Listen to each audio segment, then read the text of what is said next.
Uçak, uçurtma.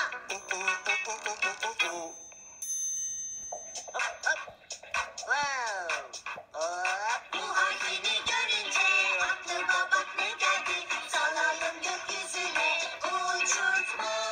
Bu harfini görünce aklıma bak ne geldi. Bakalım gökyüzüne uçak uçuyor.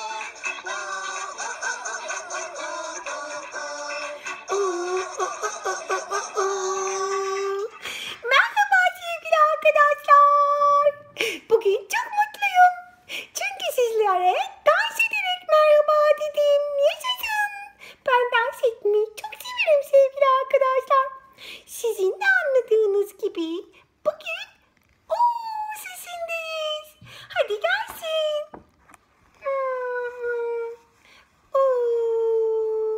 Canım. Güzel.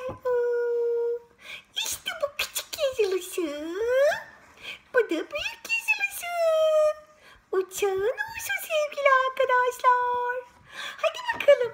U sesimizle hangi heceleri oluşturabiliyoruz bakalım mı? Başına U, sonra U gelsin. U.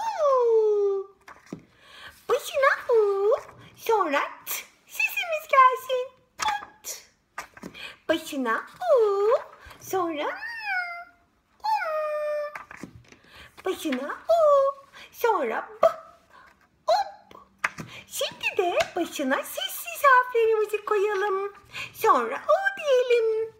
I, U, Lu. T, U, Tu. U, Lu. Bu. Şimdi de U harfimizle 3 sesten oluşan heceler oluşturup okuyalım mı? Hadi bakalım. T, U, tun. T, U, tu. L, ut, lut. L, up, lub.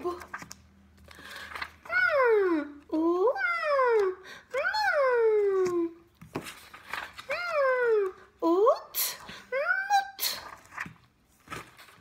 T, up, tub. Bu, b, ut, but. Arkadaşlar karnım acıkmaya başladı.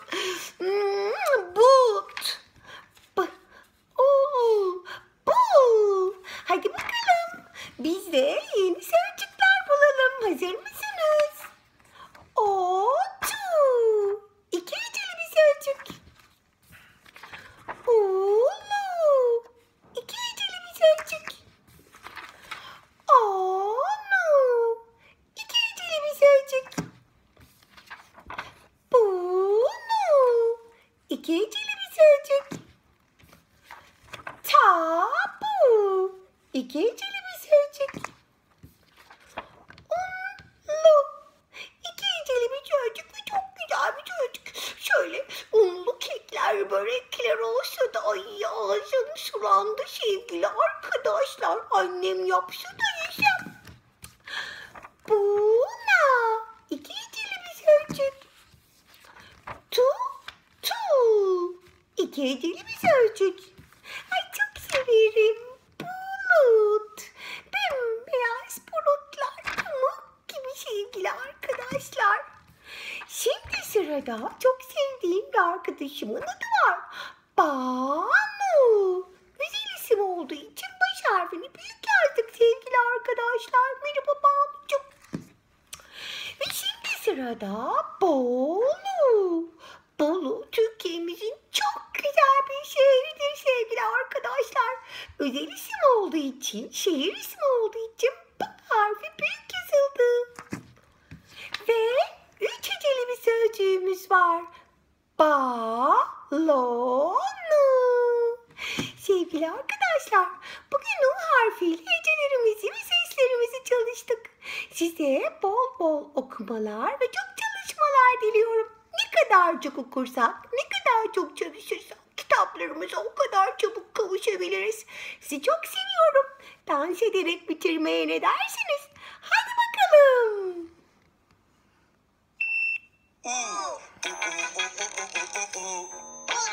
Uçak, uçurtma.